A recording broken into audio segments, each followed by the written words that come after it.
Dalaswaram is a village in east central India. It's like going back in time 1,000 years. The men, women, and children who live here are among the poorest in India, and most of them have no access to any kind of medical care. The closest hospital is 10 miles away and is too expensive for any of these people to afford. Whatever they earn money is hardly sufficient for their food, their bread. No money is for the medicine. They die without medicine. The only medical facility in this entire village is a small clinic that Kensington built with the help of Jaya Sankar in Christ Evangelical Mission. If you could actually stand where I stand and see what I'm looking at right now, none of you would really regard this as any kind of a medical establishment. There are cement floors, a lot of dirt, no doors, no ventilation, and things aren't very sterile, to say the least. The pharmacy consists of a bookshelf with some medicine. The lab is a microscope and a fridge. And there's a labor and delivery room. Imagine having a baby here.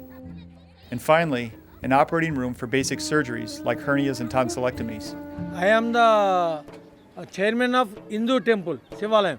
So I am backing the CEM because they are doing some good, they are doing good work. Hundreds of people come here every day, and we are having some impact. But the fact is, it's simply not enough. Without the most basic medical technology and equipment, the doctors are shooting in the dark as they attempt to provide care.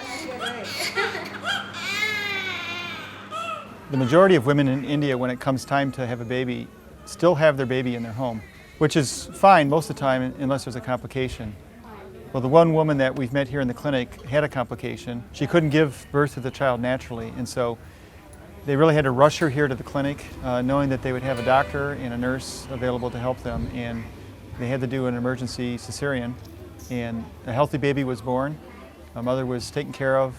Both could have died had they stayed in home, but they were actually doing well. Look at that. Oh, she's holding on. Well, over the next couple days, the baby developed a condition, being jaundice, which is not that unusual. It's not usually life-threatening. And in the United States, it happens all the time. And right there in the hospital, a couple days, the baby usually is back to health. But here, it became a life-threatening situation, and we have limitations in our clinic. So this is a great example of what would happen if we had a hospital. Not only could the baby have been delivered here, but the jaundice would have been taken care of. As it was, we had to send them away to find help elsewhere. In many cases, they have no elsewhere to go. They have no money, they can't afford. So it could turn out to be a very simple procedure that becomes life-threatening to them. This man that I met is considered the poorest of the poor. His only son had abandoned him because of his medical condition. He hasn't worked in 10 years because he's too frail and can't beg for fear of being outcast in the village. He suffers from open wounds, severe weakness, vision problems, and because of a cobra bite, his feet are now deformed. This is a great example of someone that we can help a little bit right now, but we really don't have the capacity in the clinic to really do diagnosis of what the problem is. But what he really needs is to be able to have blood drawn, to have x-rays, find out what's really going on. He took us to his home, which is made out of mud and leaves, and showed us where he sleeps at night, right down there. And when the rain comes, he sleeps inside here. So he just lays down on the floor and puts his head on his cloth. Hard cement floor. Well, you talk about a hard life. I mean, to sleep like that, and when it rains, he's getting wet, even in here. And then when he does get up, he's hungry, and he doesn't know if he'll eat. Nobody see, if he lie down here, nobody cares. So the community does not care him. Yeah. Whether even though he dies here, nobody knows until his body gives some smell, bad smell to the other houses. This man probably doesn't have too many years left. Maybe it's a matter of months.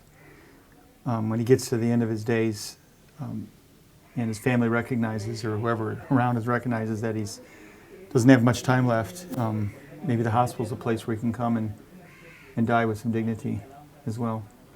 Receive some comfort in his final days.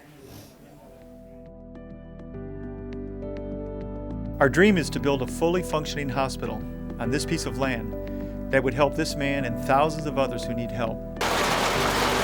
We're already moving forward with plans, including drilling for water at the hospital site and designing the layout with the help of a medical doctor who is trained in hospital design and administration at the Mayo Clinic. When the patient comes to the hospital, his family members they come, also their friends, their relations. So one patient comes to the hospital, inpatient, so we can see at least 30 to 50 people, they come to see this patient. So this one if you take one surgery, one inpatient, we are going to impact on 50 people. In that way, in the future, we can see thousands of people be impacted by the love of Jesus.